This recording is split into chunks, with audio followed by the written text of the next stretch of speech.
What's going on, everybody? This is Set4 here, and today or tonight I am back with another college football prediction video on this Saturday of November 8th of 2025. Today was kind of a dud day, but college football always prevails with some pretty crazy endings to some close games, some upsets that could have happened as well. We got Indiana surviving Penn State off of a crazy inning drive that sealed the deal basically for Indiana to come back. I mean, they were on like their 15-yard line, went all the way down, and then of course Mendoza had a great pass, great catch by that receiver from Indiana, and of course Oregon on the road versus Iowa in a rain-type game with a field goal to win it. That was crazy as well. So some interesting games at the end. And, of course, Washington loses to Wisconsin at Wisconsin, so that was an upset. Vanderbilt pulls off a crazy game against Auburn in overtime. So lots of crazy games at the end, even though it was kind of like a dud day.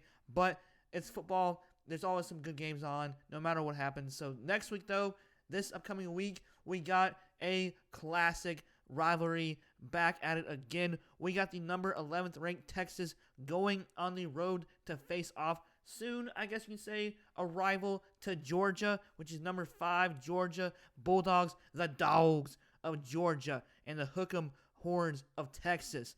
Probably that made a lot of people cringe just by hearing that, but this is a prime time game. Hey, Texas is slowly coming back. Hey, we all trash. I mean, I even criticized Arch Manning, but he's had a great game last week. Pulled out a epic win against Vanderbilt at home in week number 10. So that was a crazy game, and but it was mainly because the defense pretty much gave up at the end. They got a little lazy, and but hey, Arch Manning might be back. We'll see, because it's like a new week with Texas. You don't know what position group is going to do well. Like, their defense pretty much has been carrying them like all throughout the year, but the offense has been kind of struggling.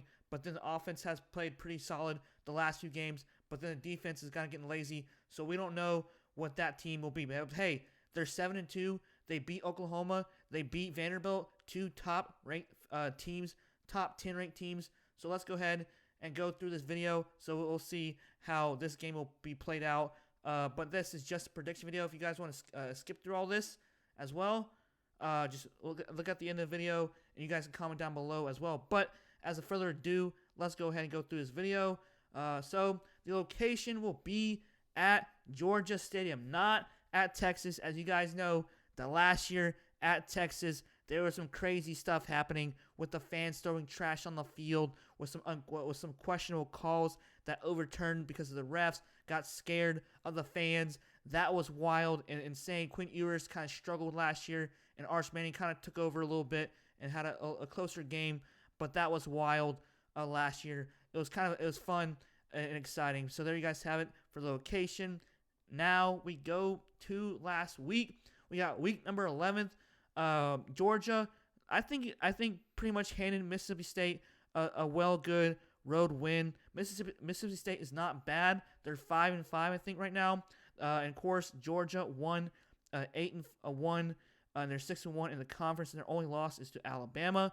Of course, Texas had a bye, so like I said before, we don't know what Texas team is going to show up, or what position group is going to show up against Georgia, because they're on a bye, and it kind of stinks for them because it kind of had momentum, but then that momentum switched because they're now well rested. So we'll see how that goes against Georgia. But anyways, hats off to Texas so far right now.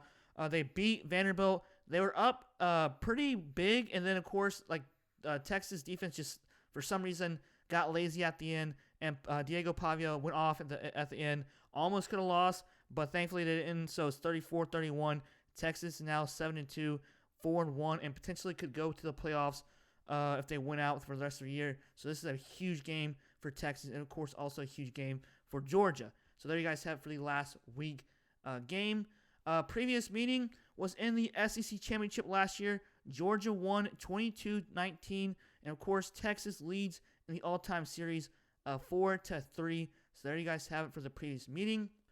Stat leaders. I know I always put top 3 players on offense, but this is just, I'm going to switch up the names. I'm going to say stat leaders for different position groups. So this is like the top stat leader for like quarterback, running back, wide receiver, defensive back, linebacker, defensive line. I know that there's going to be top other players, key players that made more differences, but I'm just reading off the stats for this past weekend's stat leaders. All right, so we got quarterback Gunnar Stockton with 18 completions to 29 attempts with 264 passing yards, averaged about 9.1 per throw. He had 3 touchdowns and 0 interceptions. We got running back Nate Frazier, who had a great game today with 12 carries, 181 yards of rushing, averaged about 15.1 per carry, and he had 1 touchdown as well.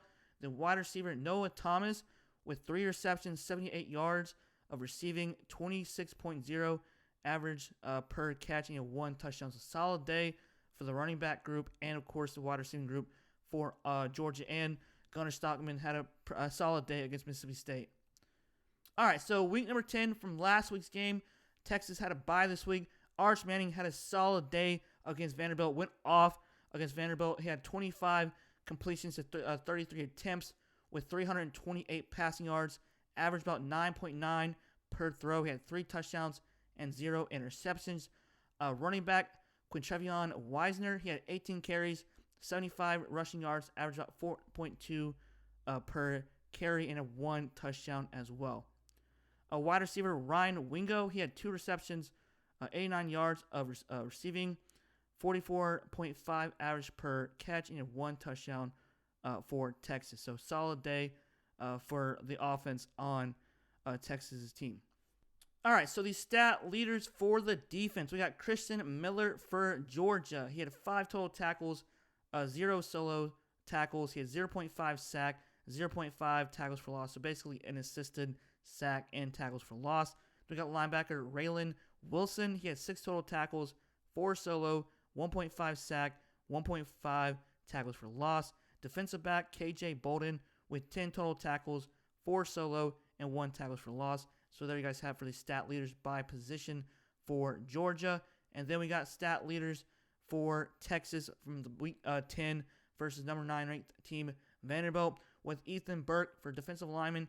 He had 3 total tackles, 3 solo, 2 sacks, and 3 tackles for loss. A linebacker Colin Simmons, he had 5 total tackles, 3 solo, 1 sack, 1.5 tackles for loss. And defensive back Derek Williams Jr., he had 8 total tackles and 5 solo. So there you guys have for the stat leaders for the offense and for the defense for both teams. Now we go to full team stats. We got total yards for Georgia. They had 567 yards on offense, and they had a okay day for defense. They only allowed 322 yards on defense, which is pretty average for an offense, just for anybody, I would assume, for the SEC. Passing, they had 264 yards of passing. They're more of a running type team for Georgia. Gunnar Stockton is more of a running type quarterback, in my opinion, though he's still a good quarterback. So they had 264 yards of passing. Defense, they only allowed 173 yards on offense. Not great. So they need to definitely do well on the running game and defense, especially against Texas. So they're also, I think, a good running team too. Rushing offense, they had a solid day on offense, really, really good. They had 303 yards of rushing on offense, and they only allowed 149. Oh, wait, no, that was passing. My bad. Oops. So they had 173 yards of passing, not rushing. My mistake. So that was a solid day for passing. Rushing, they had a pretty good day as well, only allowing 149 yards of rushing, and they had 303 yards on offense. So that was a pretty good day for Georgia.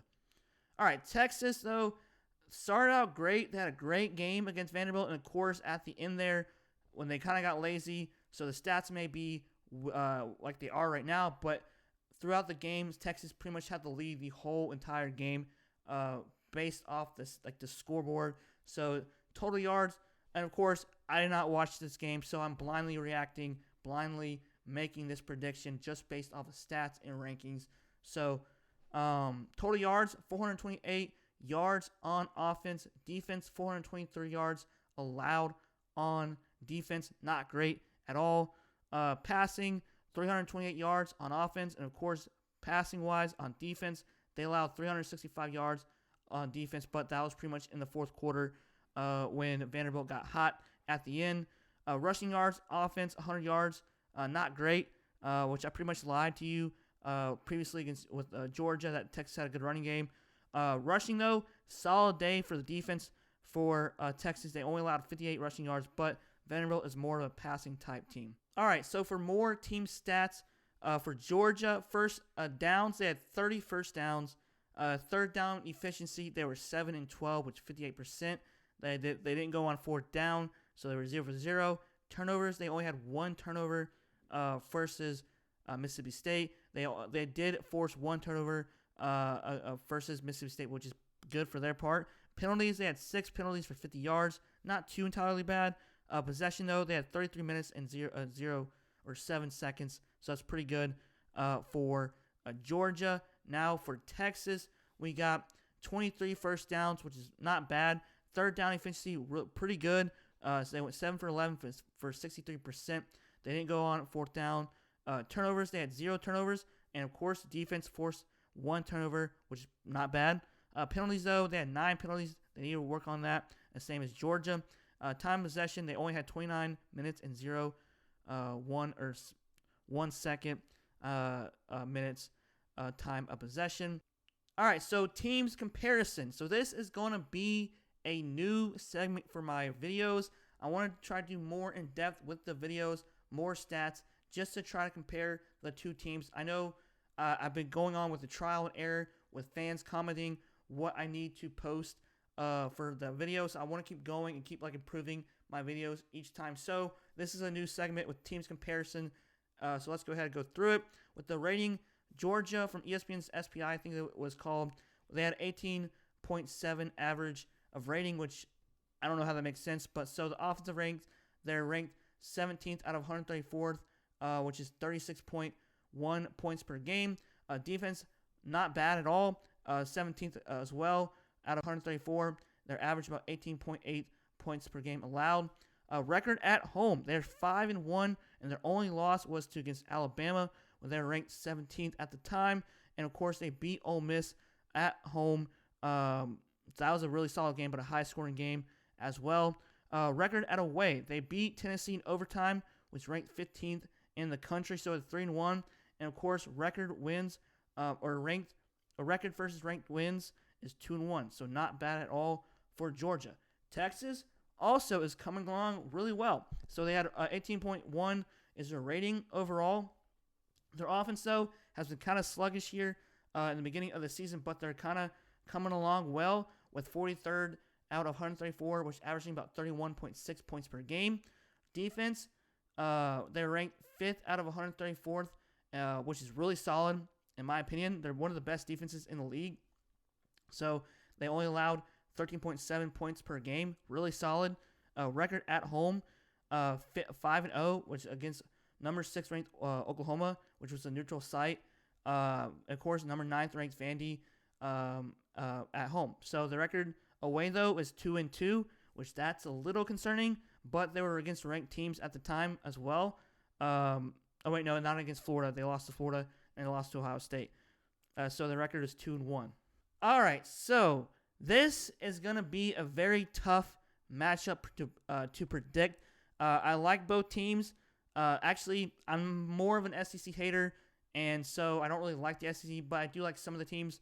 But I feel like Georgia is one of those teams that's a methodical type team where they win, but they somehow find a way to win no matter how much they're down by. Texas is slowly coming back. They're having momentum. So this is going to be a toss-up type game, in my opinion. I feel like it's going to be a high-scoring game because Texas has momentum on offense, but you can't count on Georgia. It's going to be at home. It's going to be a tough environment, especially at nighttime. So I think my safe bet is going to be Georgia with -3. My score is going to be 33-30. So comment down below. I feel like this is going to be a high-scoring game, which Arch Manning is going to go off and redeem himself against, showing on prime time that he's still here. He's still Arch Manning, which, hey, he had a great game against Vanderbilt. And so he won. And, of course, Texas wants revenge against Georgia because they're 0-2 currently against Georgia. So, hey, safe bet, Georgia -3. as a score. And my score is 33-30. Comment down below what you guys think about this. And yeah, let me know what you guys think. And see you guys next time. Set4 here. Y'all guys tonight. Peace out.